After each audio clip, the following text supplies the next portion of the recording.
हाँ जी, तो ये हम समझ रहे थे कि स्फेयर होता है, स्फेयर का आधा जो शेप होता है उसको हेमिस्फेयर बोलते हैं।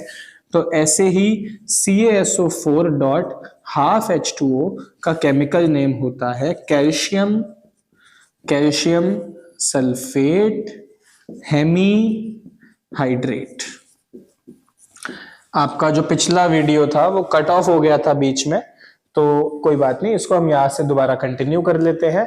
Calcium sulphate hemihydrate. अब होता क्या है, इसके अंदर अगर आप और पानी मिला दो, अगर आप इसके अंदर और पानी मिला दो तो एक टोटली डिफरेंट सॉल्ट बन जाता है। ये तो देखो हमारा क्या है, POP। अगर इसमें और पानी डाल दो तो ये बन जाता है CaSO4 dot 2H2, CaSO4 dot 2H2O, जिसका नाम है कैल्शियम सल्फेट डाइहाइड्रेट, डाइहाइड्रेट। और इसका जो कॉमन नेम है, वेरी वेरी वेरी इंपॉर्टेंट, वो है जिप्सम। क्या है भाई नाम इसका? जिप्सम। ये बात समझ में आई? कैल्शियम सल्फेट डाइहाइड्रेट ना भी याद रहे तो कोई बात नहीं, वैसे तो ऐसा कुछ है नहीं, लेकिन जिप्सम जरूर याद रहना चाहिए। और यहाँ पे POP प्लास्टर ऑफ पेरिस और कैल्शियम सल्फेट हेमीहाइड्रेट, ये नाम आपको याद रहने चाहिए। इतनी बात समझ में आई? अच्छा, मानियो हम मार्केट से POP लेके आए, हमें POP का कुछ काम था, उसमें गलती से पानी गिर गया, अब वो कैल्शियम सल्फेट डाइहाइड्रेट यानी जिप्सम बन गया। क्या हम उसे वापस कन्वर्ट कर सकते हैं POP में? बिल्कुल कर सकते हैं। देखो, जो POP होता है ना, ये एक्चुअली एक होता है व्हाइट पाउडर। ये क्या होता है? White powder. और जो हमारा जिप्सम है, ये क्या होता है? हार्ड सॉलिड मास। ये क्या होता है? हार्ड सॉलिड मास।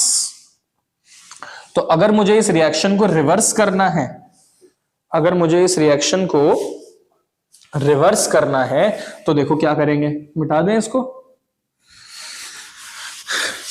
चलो आधा मिटा देते हैं। तो अब क्या करेंगे, CaSO4 डॉट 2H2O को हम 373 केल्विन पे हीट करेंगे। 373 केल्विन पे हीट करेंगे। अगर सेल्सियस में बात करें तो कितना हो गया? 100 डिग्री सेल्सियस। और बन जाएगा इससे CaSO4 डॉट हाफ H2O। और बाकी जो 1.5 मॉलिक्यूल पानी का है, 1.5 मॉलिक्यूल पानी का है, वो बाहर निकल के उड़ जाएगा। वो बाहर निकल के पानी जो है वो उड़ जाएगा 100 डिग्री सेल्सियस पे, तो वैसे ही है, ठीक है ना। तो इस रिएक्शन से आप वापस से जिप्सम टू POP ला सकते हो। ये बात समझ में आई? अगर गलती से फिर से पानी गिर गया तो फिर से वो जिप्सम बना लेगा, फिर दोबारा हीट करते फिरो। POP क्या है? एक व्हाइट पाउडर। और जिप्सम क्या है? एक हार्ड सॉलिड व्हाइट मास का टुकड़ा। जैसे जब आप प्लास्टर लगाते हो तो पहले POP उस पर पाउडर लगाया जाता है, थोड़ी देर बाद वो अपने आप एक हार्ड सॉलिड मास बन जाता है, जो कि हमारा होता है जिप्सम। ये बात समझ में आई भाई अच्छे से?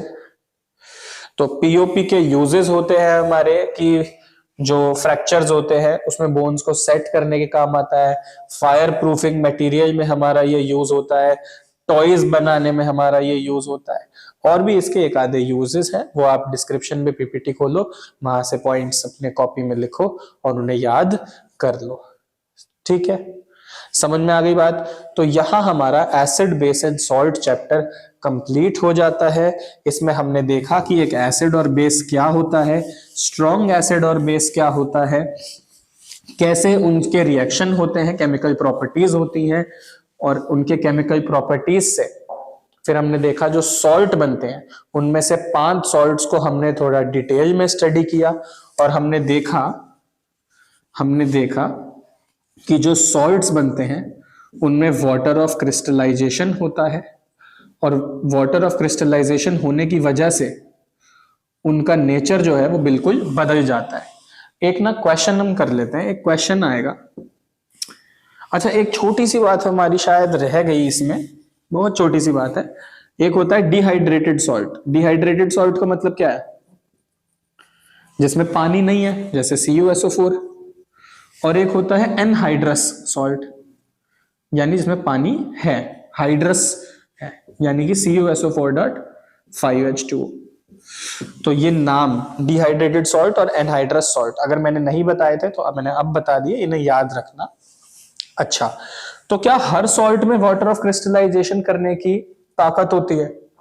नहीं, हर सॉल्ट के पास ये टेंडेंसी नहीं होती है। जरूरी नहीं है कि हर सॉल्ट आपका हाइड्रेटेड सॉल्ट बनाए ही बनाए। ये डिहाइड्रेटेड है, ये हाइड्रेटेड है, हाइड्रेटेड भी बोल सकते हो, एनहाइड्रस भी बोल सकते हो, एक ही बात है, ठीक है ना। तो क्वेश्चन आपका देखो इसी तरह आएगा, क्वेश्चन आएगा which of the MCQ, which of the following salt, which of the following salt does not contain water of crystallization, which of the following salt does not contain water of crystallization? Option A blue vitriol, option A blue vitriol, option B green vitriol, option B green vitriol, option C baking soda, option C baking soda, option D washing soda. बताओ। मेरे ख्याल से अब सब लोग ने अगर ध्यान से वीडियो देखी है तो आप बता सकते हो, इसका आंसर होगा बेकिंग सोडा। ब्लू विट्रोल हमारा क्या होता है? CuSO4.5H2O, कलर होता है इसका ब्लू, यस। ग्रीन विट्रोल होता है FeSO4.7H2O, कलर होता है इसका ऑब्वियसली ग्रीन।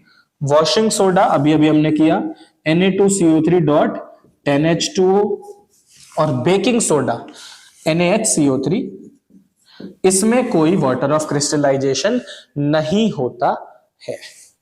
ठीक है, अब ये चैप्टर आपको अच्छे से समझ में आ गया है। अब हम आगे चलेंगे, चैप्टर 3 समझेंगे, इसको अच्छे से रिवाइज कीजिए, एनसीईआरटी को अपनी टिप्स पे रखिए। आपने एनसीईआरटी कर ली है तो it is very much enough आपकी एक अच्छी तैयारी के लिए। ठीक है, चलिए बाय बाय।